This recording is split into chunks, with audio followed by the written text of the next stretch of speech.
The following is an 18PR production. All right, quiet Studio A. Quiet on the set. Control room? All set. Edit wave rolling. Tracks are hot. Mic check, sweetie pie. Check 1, 2. Check 1, 2, 3. Michael, give me a sound check. Hello, check. All right, team, let's give it our best. Thank you, Michael. All set. Action. Well, howdy, y'all. The Free Range Texan Podcast is underway. So here he is, our host, a real Free Range Texan himself, Michael Shawn.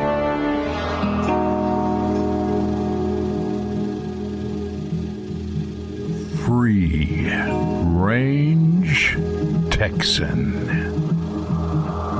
Episode 35. From deep in the heart of Texans. Here we go again. Well, hello, y'all.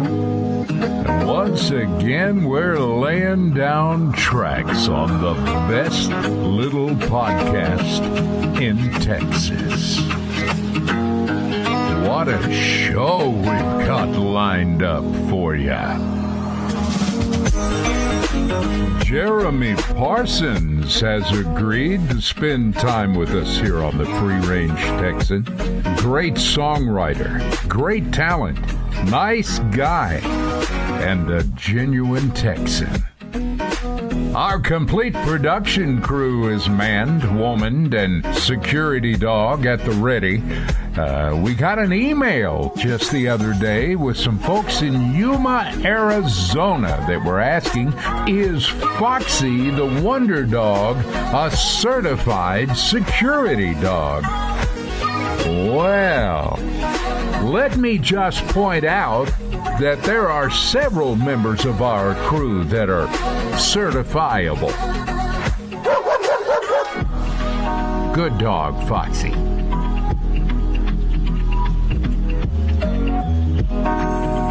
Now, if y'all will be so kind to allow me just to talk shop for a moment. It's about the creative team at 18PR. Public relations, advertising, market research, graphic design, media production. Well, you get the idea. Just name it. Let me just ask you this. Are you thinking about having your own podcast? Maybe you could use A-Team-PR to come alongside and help make your pieces come together. It costs nothing to visit. We're not lawyers, but go to freerangetexan.net and there's a small banner there that takes you directly to the A-Team-PR website. And after all, among others, they produce the Free Range Texan Podcast.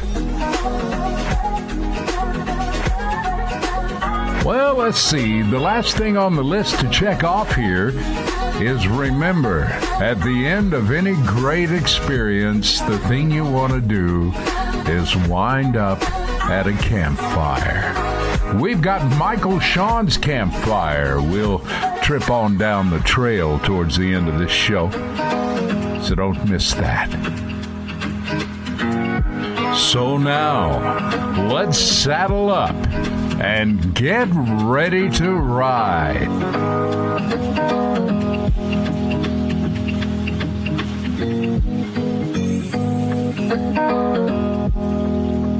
Better than a double meat jalapeno cheeseburger. Oh, yeah, right, Foxy. With onion rings. You're listening to the Free Range Texan Podcast.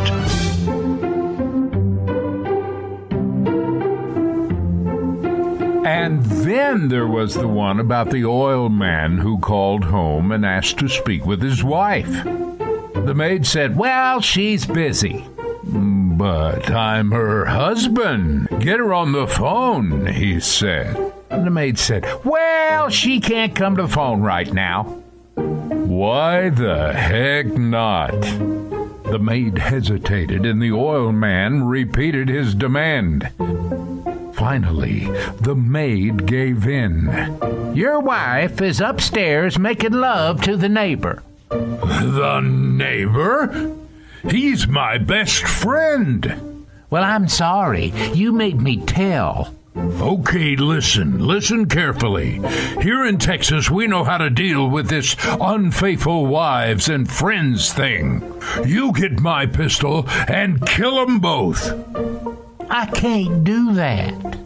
I'll give you $1 million and hire the best lawyer money can buy and get you off. I'll guarantee no jury in Texas will convict you. Where's the gun? The oil man told her where it was, and then listened.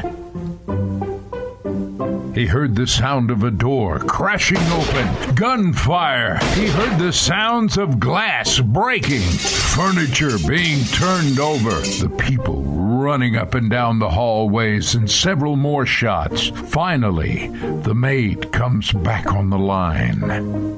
Well, it's done. I got 'em both. When do I get my money? What was all that racket? Well, I got the hussy of a wife while she was still in bed. But the neighbor, he broke and ran. I chased him down the stairs, through the game room, around the pool, and finally got him out near the statue in the garden. Pool? The oil man said. We don't have say. What's your number, anyway? Well, if that don't beat all.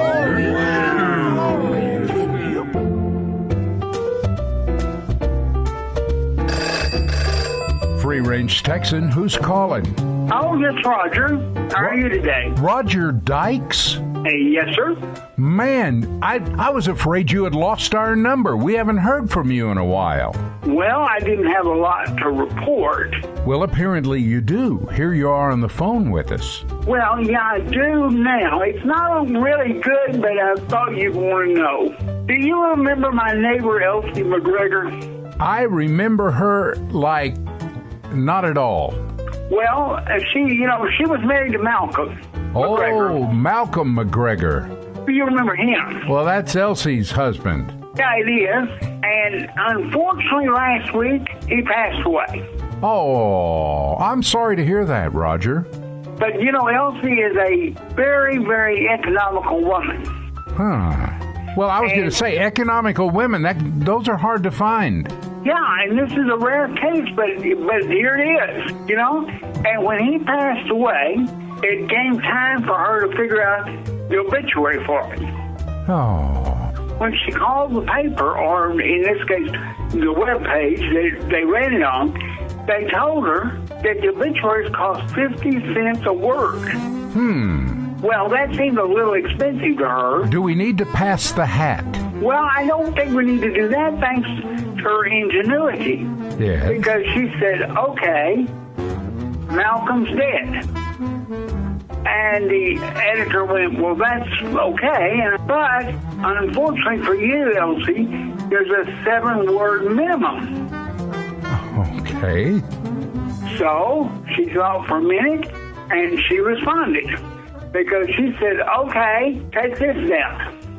Malcolm's dead, 2001 Jeep Cherokee for sale. Roger, that's bad. No, it's not. It's funny. Unless, of course, you're Malcolm. I see you are in rare form, sir. Just crippled. Oh, Roger. I'm hanging up, Roger. All right. Goodbye.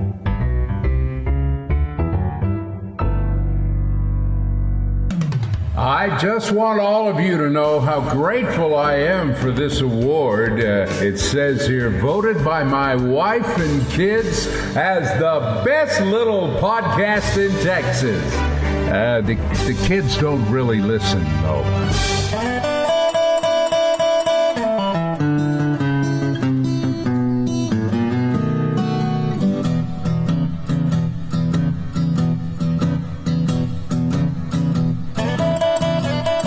Time now for another segment of the Free Range Talent File. Brought to you by A-Team PR, bringing a host of creative media production and public relations services to our exclusive list of clients. Maybe you could hire the A-Team. And now, here's the next segment of the Free Range Talent File.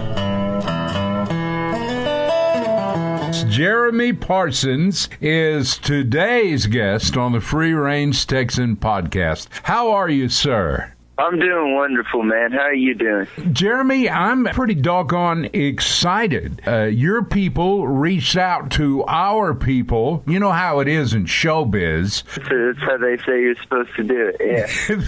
Well, and the system actually worked this time, and we were really looking forward to talking to you. We want to tell the folks that you can go to our blog at freerangetexan.net, and we've got pictures up of Jeremy Parsons and kind of a cool article there, and brings you up to date a little bit on this guy, but you can see what he looks like. You are born and raised in San Antonio, Texas. That is correct. I was I lived born and raised, lived there for 21 years, and I still make my way back. I've been back 3 times this year so far. We went out on the road in March, played the whole month in Texas, and then we did it again in July and September, and then I'll be doing it this whole month of December and also into January as well. So there is absolutely no place like San Antonio, Texas. It is so rich in culture, and I imagine growing up there, you got exposed to a lot of great music. Well, when I was a young kid growing up, I was really into of course, like George Strait lived like right down the road, so we all always listened to George Strait, and Hank Williams Sr., who's not a Texan, but was always really big in my house and one of my biggest influences. Sure. But when I got into my teenage years, you know, the Texas country red dirt scene was really blowing up with, you know, like a really young Randy Rogers and like Pat Green and Jack Ingram and Corey Morrow and all those guys. So I got really into that, and that's probably where a lot of the songwriting influence came from, because they were, you know, just guys like me that were, you know, born in Texas or came down from Oklahoma and started writing songs, and it turned into something really fun and cool to do. So that's probably where a big amount of the bug came from. And like you said, there's so many places. I mean, there's not a lack of places to play in Texas, and you know, you can go anywhere. You know, 30 miles down the road, 100 miles down the road, you're going to find a couple bars that you can catch a live show at. Now, did you do the Austin thing? So many of the Texas singer-songwriters seem to migrate towards the Austin area. Did that happen for you?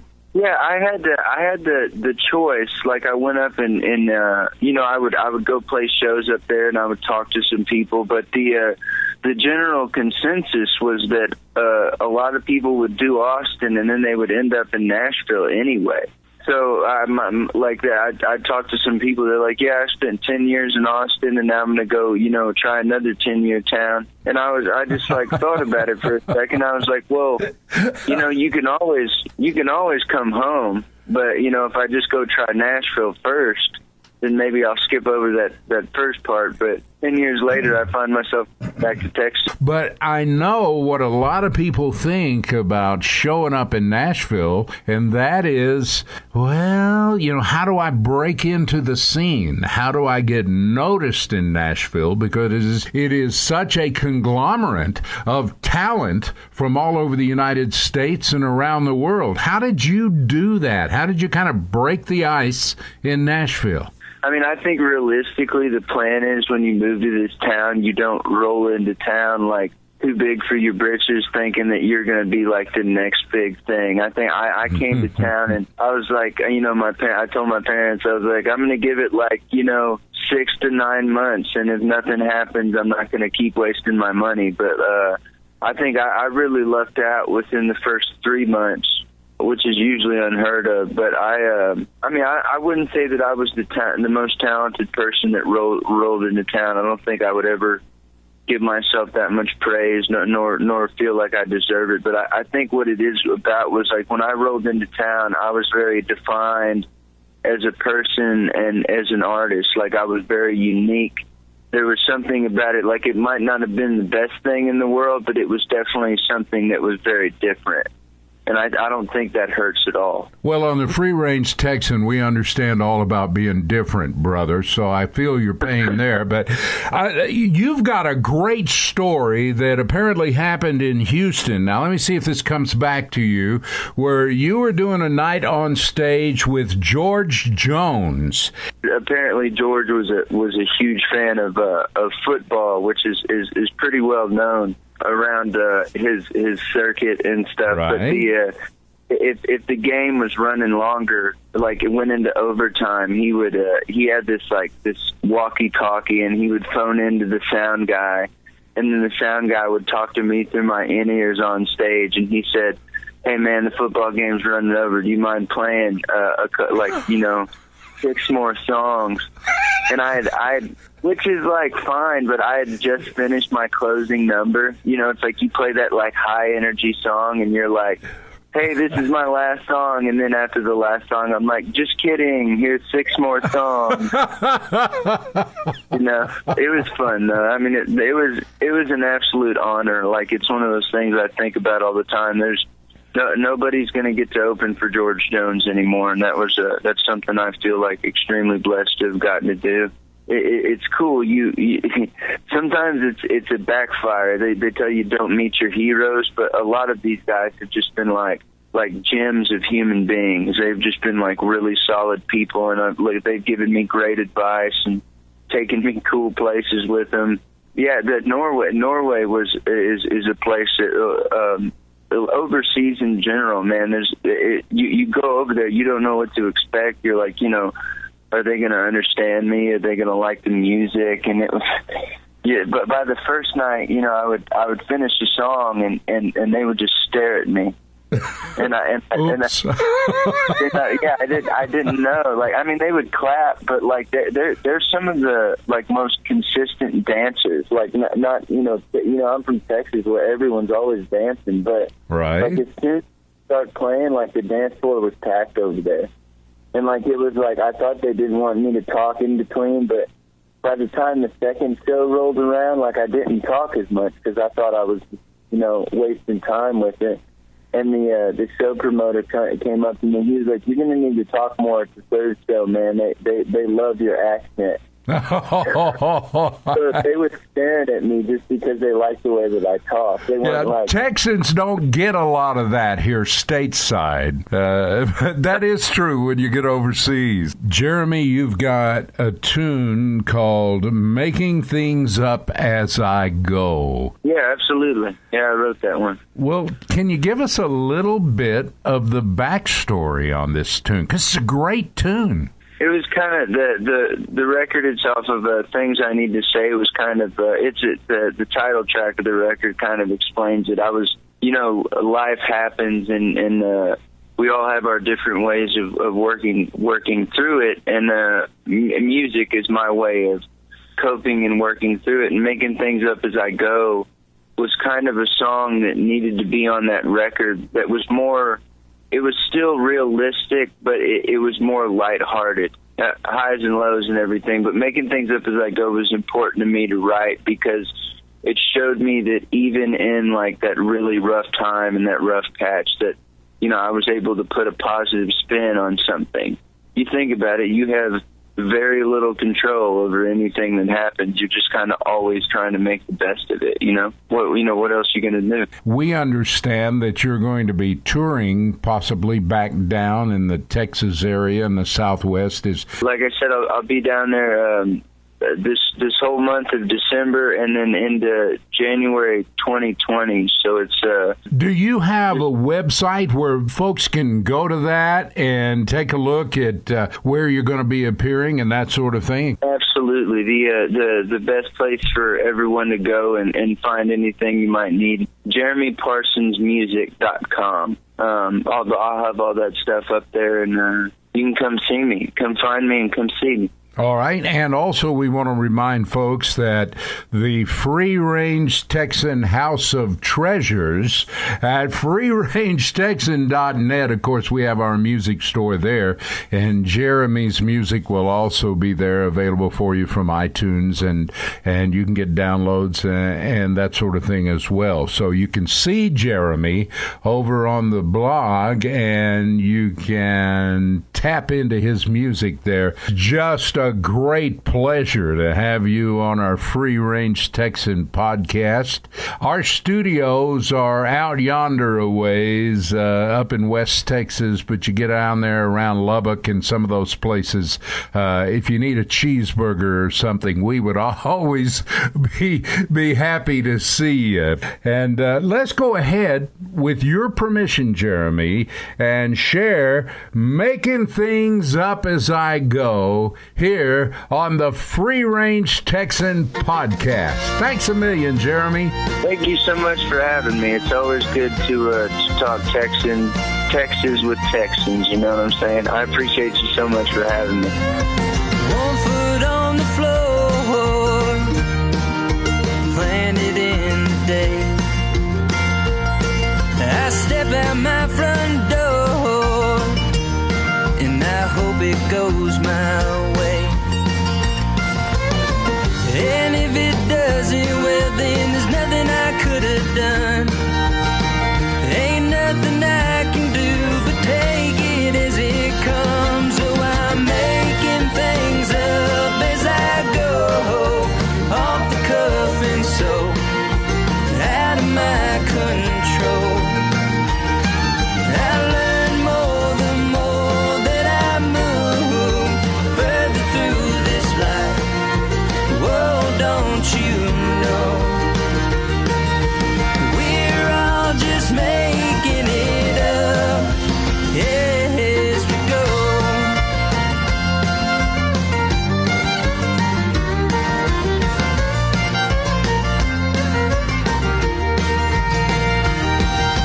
Drifting through this life, every breath is something new. Why we sit and wonder why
been listening to the Free Range Talent File.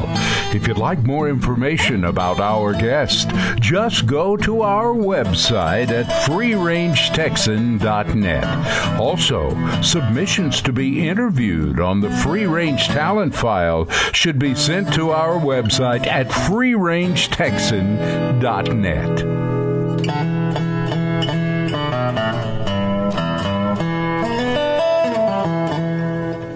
Cautiously stepped out of our time machine.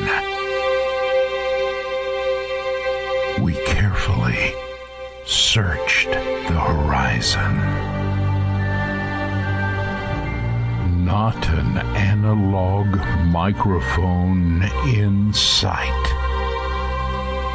Then, there, laying in the rocks, gleaming barely in the gray light of dawn, laid a digital mic. We had never seen anything quite like it. Inspired by what we had found, we began to search for radio stations. But quickly, we discovered they had all been seized by large corporations and were being run by cold and lifeless computers. We knew what we had to do. Have digital microphone will travel.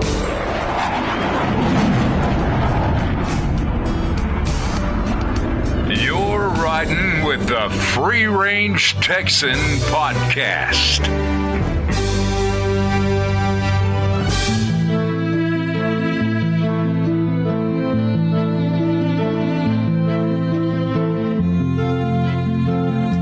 Hello, this is Michael Shawn. Pull up a lawn chair and have a seat at our campfire. This story was inspired by Barbara Smith. Doc was one of the most popular men in the small West Texas town. He was a surgeon by his specialty. He had taken out more tonsils and appendixes in his lifetime than most city doctors had ever seen. It had been a cold and snowy winter. The West Texas prairies were locked underneath a layer of frozen ice and snow, and the wind was blowing like it does in the spring, only the temperature was in the teens.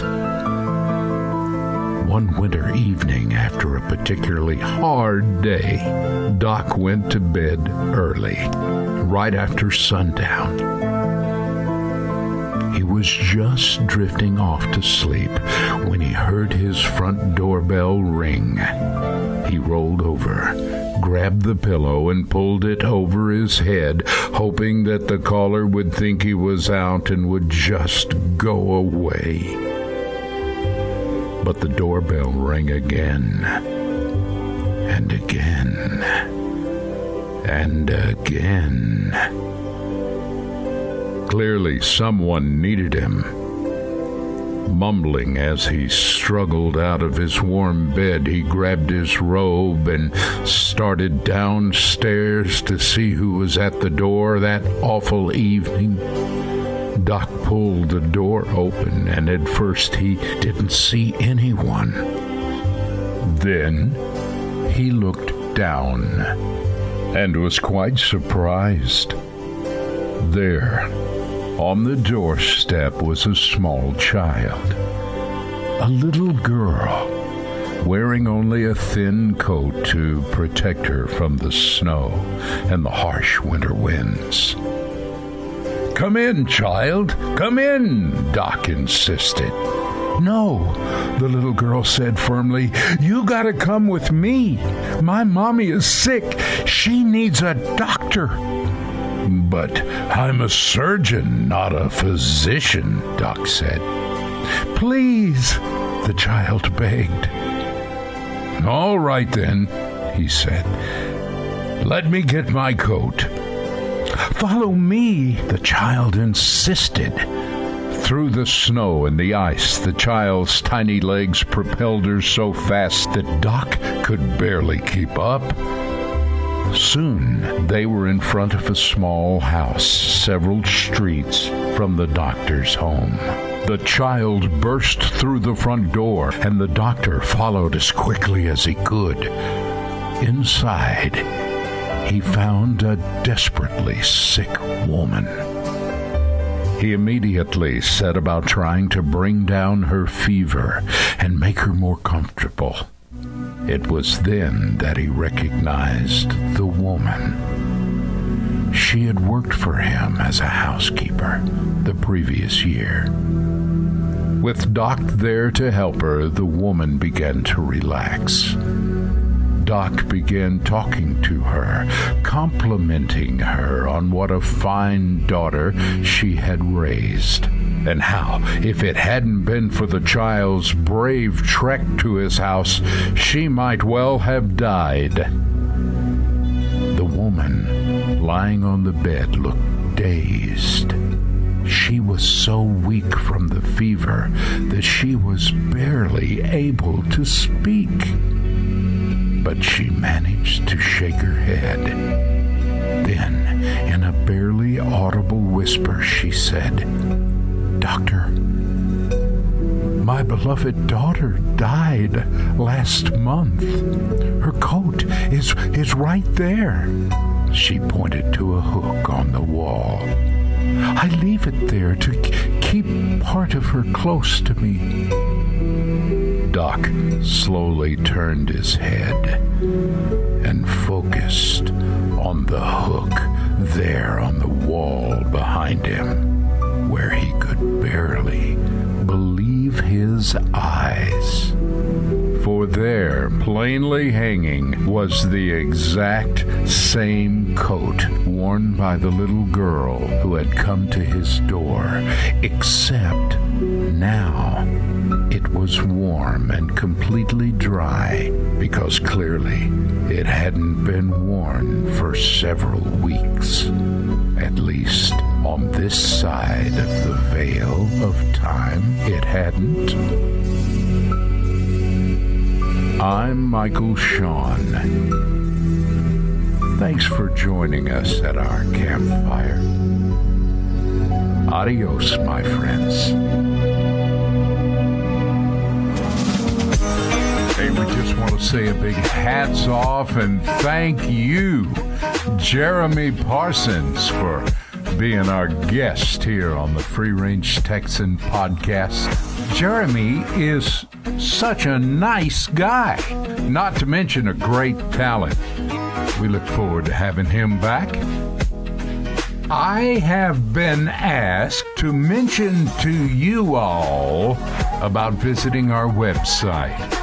You really are welcome there, freerangetexan.net. You go in there, the first thing you do is run into a podcast player of all things, and you can listen to not only this episode, but any other episode since we were created back in 2018. Some of that stuff is binge-worthy, So they tell me. We had a lot of people come together and work on this episode 35. Thanks much to all of y'all. And for you first-time listeners, we are a bi-weekly podcast. Now, what that means is every other Thursday, right about dark, Central Time in the United States, we release a brand new episode of the Free Range Texan Podcast. Oh, and speaking of freerangetexan.net, have you checked out the blog lately? Man, there's a lot of awesome stuff there. We really kind of show the backstory on how the podcast is delivered and our special guests on the show. We have a good time putting up things we think you might enjoy seeing on our Free Range Texan Podcast blog. All of that, of course, is at freerangetexan.net. Anyway, that about wraps it for this one. We're pulling up stakes. Foxy, go get in the pickup. Take us home, sweetie pie. Thank y'all for listening to the Free Range Texan Podcast, produced at 18PR Studios out yonder in West Texas, with our host, who's been voted the hardest working man in podcasting, Michael Shawn. Feedback or submissions to our program can be submitted on our website, freerangetexan.net.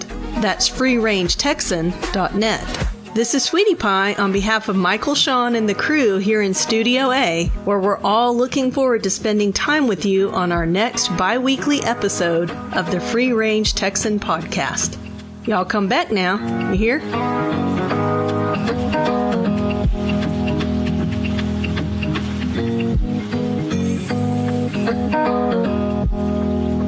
An 18PR production.